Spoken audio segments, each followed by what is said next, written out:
What if I told you there were trillions of tiny bacteria all around you? It's true. Microorganisms called bacteria were some of the first life forms to appear on Earth. Though they consist of only a single cell, their total biomass is greater than that of all plants and animals combined. And they live virtually everywhere: on the ground, in the water, on your kitchen table, on your skin, even inside you. Don't reach for the panic button just yet. Although you have 10 times more bacterial cells inside you than your body has human cells, many of these bacteria are harmless or even beneficial, helping digestion and immunity. But there are a few bad apples that can cause harmful infections, from minor inconveniences to deadly epidemics. Fortunately, there are amazing medicines designed to fight bacterial infections.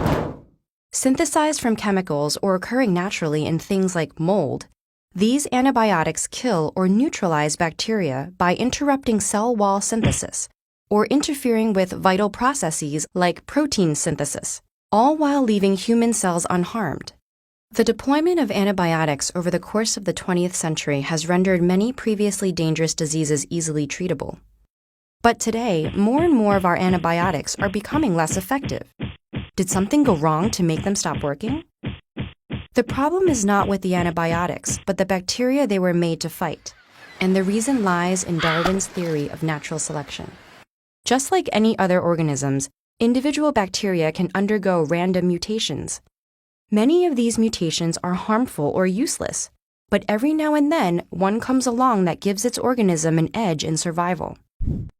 And for a bacterium, a mutation making it resistant to a certain antibiotic gives quite the edge. As the non-resistant bacteria are killed off, which happens especially quickly in antibiotic-rich environments like hospitals, there is more room and resources for the resistant ones to thrive, passing along only the mutated genes that helped them do so. Reproduction isn't the only way to do this. Some can release their DNA upon death to be picked up by other bacteria, while others use a method called conjugation, connecting through pili to share their genes. Over time, the resistant genes proliferate, creating entire strains of resistant superbacteria. So how much time do we have before these superbugs take over? Well, in some bacteria, it's already happened. For instance, some strands of Staphylococcus aureus, which causes everything from skin infections to pneumonia and sepsis, have developed into MRSA, becoming resistant to beta-lactam antibiotics like penicillin, methicillin, and oxacillin. Thanks to a gene that replaces the protein beta-lactams normally target and bind to, MRSA can keep making its cell walls unimpeded. Other superbacteria like Salmonella even sometimes produce enzymes like beta-lactamase that break down antibiotic attackers before they can do any damage.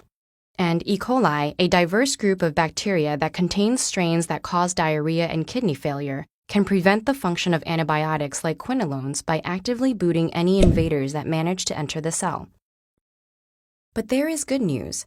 Scientists are working to stay one step ahead of the bacteria, and although development of new antibiotics has slowed in recent years, the World Health Organization has made it a priority to develop novel treatments. Other scientists are investigating alternate solutions such as phage therapy or using vaccines to prevent infections. Most importantly, curbing the excessive and unnecessary use of antibiotics such as for minor infections that can resolve on their own, as well as changing medical practice to prevent hospital infections can have a major impact by keeping more non-resistant bacteria alive as competition for resistant strains. In the war against superbacteria, de-escalation may sometimes work better than an evolutionary arms race.